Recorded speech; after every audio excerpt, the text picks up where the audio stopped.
Assalamualaikum warahmatullahi wabarakatuh. Perkenalkan, nama saya Anis Fiona dari akuntansi 5 Shift 3 di Universitas Muhammadiyah Tangerang. Di sini saya akan menjelaskan tentang pecking order theory. Teori ini sangat berlawanan dengan trade-off theory atau pecking order theory.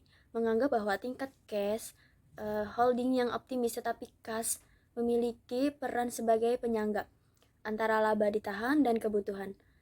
Investasi suatu kas akan tersedia jika profit yang dihasilkan perusahaan melebihi kebutuhan investasinya. Menurut Myers dan Malzug pada tahun 1984, yaitu ketika kas tersedia dalam jumlah yang berlebihan dan perusahaan yakin akan profitabilitas investasi, maka kas akan dibayarkan kepada para pemegang saham dalam bentuk dividen. Menurut Keum al pada tahun 2000, yaitu Pertama, perusahaan menetapkan kebijakan dividen untuk kesempatan investasi. Yang kedua, perusahaan lebih suka mendanai kesempatan investasi dengan dana yang sepenuhnya dari dalam dulu. Lalu, modal keuangan eksternal akan dicari. Yang ketiga, pada saat eksternal dibutuhkan, perusahaan akan pertama memilih menerbitkan sekuritas utang.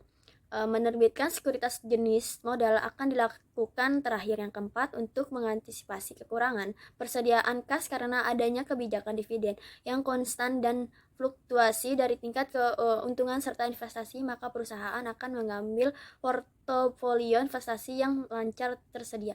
Pecking order teori mengajarkan adanya urutan sumber dana dalam pembuatan keputusan pendanaan perusahaan. Berdasarkan teori ini, ketika perusahaan membutuhkan dana untuk keperluan pembiayaan investasi dengan dana internal terlebih dahulu, jika keperluan untuk diinvestasi tidak bisa didapat dari pendanaan, maka perusahaan akan menggunakan pendekatan eksternal dari utang sebagai sumber pendanaan kedua dan ekuitas sebagai sumber pendanaan terakhir. Menurut Jean Carr pada tahun 2013, yaitu teori ini membuat perusahaan akan cenderung menyimpan sisa kas dari hasil kegiatan operasionalnya.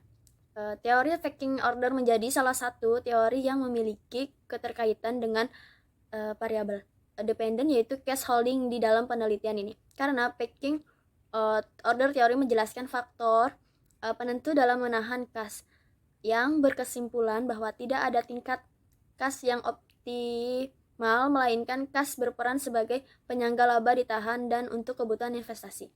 Kas akan tersedia, profit yang diperoleh perusahaan lebih besar dari kebutuhan investasinya. Perusahaan yang memiliki kelebihan kas dan yakin akan profit dari investasi, mereka akan membagikan kas tersebut pada pemegang saham dalam bentuk dividen. Selain dilihat melalui variabel dividen, cash holding, teori pecking order juga memiliki keterkaitan pada variabel independennya, yaitu cash flow. Perusahaan yang memiliki tingkat cash flow yaitu tinggi memiliki kas dalam jumlah yang besar.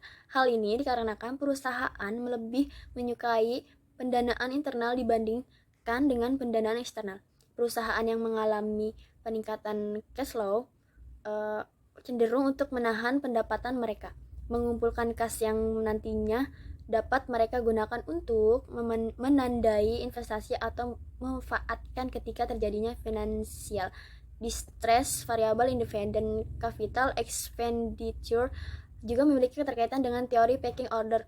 Jadi menurut pecking order ada hubungan negatif antara capital expenditure dan kepemilikan kas, karena capital expenditure dianggap sebagai arus kas keluar karena perusahaan yang memiliki capital expenditure berkaitan dengan dana yang dikeluarkan untuk memperoleh aset tetap. Jika sebuah perusahaan berinvestasi dalam aset tetap, hal ini mengurangi posisi kasnya. Perusahaan dengan capital expenditure yang semakin rendah, maka kapasitas hutang perusahaan juga akan menjadi semakin rendah, sehingga perusahaan akan memiliki jumlah uang tunai yang lebih besar. Cukup sekian dari saya, kurang lebihnya mohon maaf. Itu saja materi yang dapat saya sampaikan. Wassalamualaikum warahmatullahi wabarakatuh.